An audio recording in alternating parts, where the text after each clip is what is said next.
आप सभी को स्वागत करता हूं मैं हमारे चैनल में। आपका थोड़ा सा भी समय ना बर्बाद करके चल के ये जान लेते हैं कि G20 क्या है। हमें पता है आपके मन में सवाल भी होंगे, G20 क्या है, G20 क्यों हो रहा है और G20 में होता क्या है, इससे हमको क्या मिलने वाला है। तो सब मिलके जानेंगे क्या है क्या नहीं है। पूरी जानकारी मैं आपको देने की कोशिश करूंगा, शेयर करने की कोशिश करूंगा आपके साथ। तो फिर बने रहिए वीडियो में हमारे साथ लास्ट तक।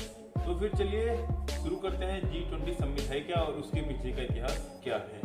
G20 दुनिया के सबसे बड़ी अर्थव्यवस्थाओं का आर्थिक संयोग मंच है, जिसके अंदर 19 देश और यूरोप यूनियन भी शामिल है। तो अभी इसके अंदर कौन कौन से देश शामिल हैं ये मैं आपको बता देता हूँ। सबसे पहले अर्जेंटीना, ऑस्ट्रेलिया, ब्राजील, कनाडा, चीन, France, Germany, Bharat, Indonesia, Italy, Japan, Mexico, रूस, सऊदी अरब, दक्षिण अफ्रीका, दक्षिण कोरिया, तुर्की, यूनाइटेड स्टेट किंगडम, संयुक्त राष्ट्र अमेरिका। और इन सभी देशों का संगठन दुनिया के 85% जीडीपी और 75% वैश्विक व्यापार और दुनिया की 2/3 आबादी को प्रतिनिधित्व करता है, मतलब कि संभालता है। और इसके साथ मैं बता दूं कि G20 के अध्यक्ष कोई एक देश नहीं रहता हमेशा। G20 की अध्यक्षता हमेशा बदलती रहती है। जैसे कि अभी अध्यक्षता भारत के पास है, नवंबर 2023 तक भारत के पास इसकी अध्यक्षता रहेगी और इसके बाद ये अध्यक्षता ब्राजील को चली जाएगी। अगले साल मतलब ये आप बोल सकते हैं कि इसकी अध्यक्षता ब्राजील देश के पास रहेगी। इसके पहले इसकी अध्यक्षता इंडोनेशिया के पास थी।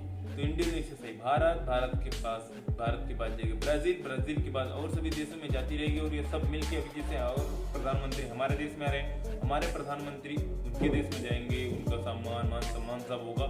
तो ये ऐसे ही चलता आ रहा है और ऐसे ही चलता जाएगा और ऐसे ही चलता रहना चाहिए, जिसमें हम सबकी बहुत ही अच्छी प्रॉफिट है और हम सभी का भी उन्नति होगी, देश का विकास होगा। इसमें बहुत सारे फायदे हैं हमारे। और ये जो क्रम हमारा चलता रहता है ना, इसी को हम G20 ड्राइका भी बोलते हैं। और वर्तमान समय में G20 के सदस्य हैं इंडोनेशिया, भारत, ब्राजील, मतलब कि जो पिछला है, जो अभी है, जो अगला रहने वाला है, वो ही सब सदस्य रहते हैं, मिलकर काम करते हैं। और G20 की स्थापना कब की गई थी? G20 की स्थापना 1999 में हुई थी। और तब अभी जैसे सब देशों में मिलकर कर रहे हैं, तब ऐसा नहीं करते थे। तब G20 मीटिंग उनके गवर्नर और उनके वित्त मंत्रियों के बीच ही बैठती थी उन देशों के। तो अभी तक जैसे अभी बाहर आ गया, भारत में आ रहा है, इंडोनेशिया में आ गया, ब्राजील में आ गया। ये शुरुआत कब हुई? अभी 1999 से लेकर 2007 तक ये आपस में ही करते थे। उनके गवर्नर, उनके वित्त मंत्री मिलके ही मीटिंग करते थे, बात करते थे, जो भी करना होता था करते थे। लेकिन अभी 2008 के बाद, 2008 की महामंदी आप सभी को पता होगा, 2008 के महामंदी के बाद सभी सदस्य देशों के मुख्य जो उनके हमारे प्राइम मिनिस्टर हैं, जो भी जितने देश हैं, उनके बीच में भी ये मीटिंग होने लगी। और अभी ये सभी देशों में तब से 2008 के बाद सभी देशों में होने लगी। महामंदी को खत्म करने है, कैसे क्या करना है, क्या प्लानिंग वगैरह इसमें बनाते हैं। तो इसके वजह से सभी देश में मीटिंग होने लगी और सभी देश में जाने लगे। G20 का शुरुआती फोकस तो माइक्रोइकोनॉमिक्स मुद्दे पर था, लेकिन अभी उसके अतिरिक्त उनसे हटकर अभी और भी मुद्दों पे आ गया। उनके अंदर आते हैं जैसे कि आपका व्यापार, जलवायु परिवर्तन, विकास, स्वास्थ्य, ऊर्जा, पर्यावरण, भ्रष्टाचार, कृषि, आतंकवाद जैसे मुद्दों पर भी अब G20 बात करती है।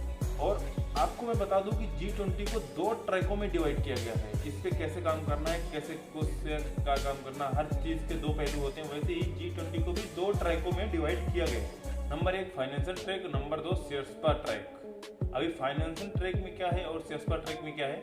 फाइनेंशियल ट्रैक में G20 के गवर्नर और वित्त मंत्रियों को लेकर आर्थिक व्यवस्थाओं पर बात होती है, आर्थिक तंगियों पर बात होती है, क्या है क्या नहीं है। और जो दूसरा है शेर्पा ट्रैक, उसमें राजनीतिक जुड़ाव, भ्रष्टाचार, व्यापार जैसे मुद्दों पर भी ध्यान केंद्रित करते हैं। चलो अब हम जानते हैं कि भारत में हो रहा G20 शिखर सम्मेलन हमारे लिए इतना खास क्यों है और क्या है इसमें। शिखर सम्मेलन हो रहा भारत में 18वां शिखर सम्मेलन है, जिसमें शीर्ष 20 देशों के राष्ट्रपति भारत आएंगे।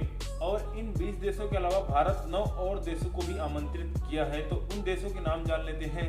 आपके मन में एक सवाल है कि पाकिस्तान है या नहीं है? तो भाई पाकिस्तान नहीं है, कहीं भी नहीं है, ना वो 20 देशों में है, ना इन 9 देशों में आने वाला है। इन 9 देशों में आने वाले हैं बांग्लादेश, मिस्र, मॉरिस, Netherlands, Nigeria, Oman, Singapore, Spain और UAE। और इसके साथ ही भारत अफ्रीकी यूनियन को भी G20 का सदस्य बनाने की कोशिश कर रहा है, क्योंकि साउथ अफ्रीका को छोड़कर अफ्रीकी महाद्वीप इनमें से भी कोई G20 का मेंबर नहीं है। और इसके अलावा भारत व्यापार संगठन में भी सुधार करने का ही कार्य कर रहा है।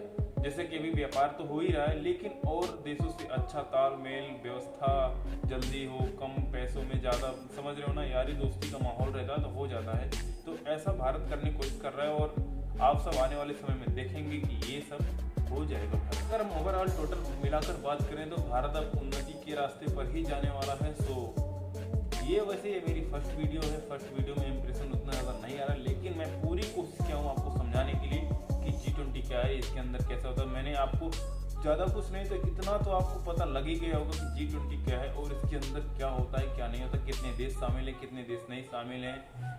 और अभी अगले किस टॉपिक पे आपको वीडियो चाहिए, मैं इससे अच्छी वीडियो लाने की कोशिश करूँगा। पूरी कोशिश रहेगी मेरी आपकी मांग पूरी करने के लिए। कमेंट में हमें जरूर बताएं, जिसका कमेंट जिस वीडियो के टॉपिक के ऊपर ज़्यादा कमेंट रहेगा उसमें हम वीडियो जरूर बनाएंगे और अपलोड करेंगे। तो अभी सभी आप अपना ध्यान रखो।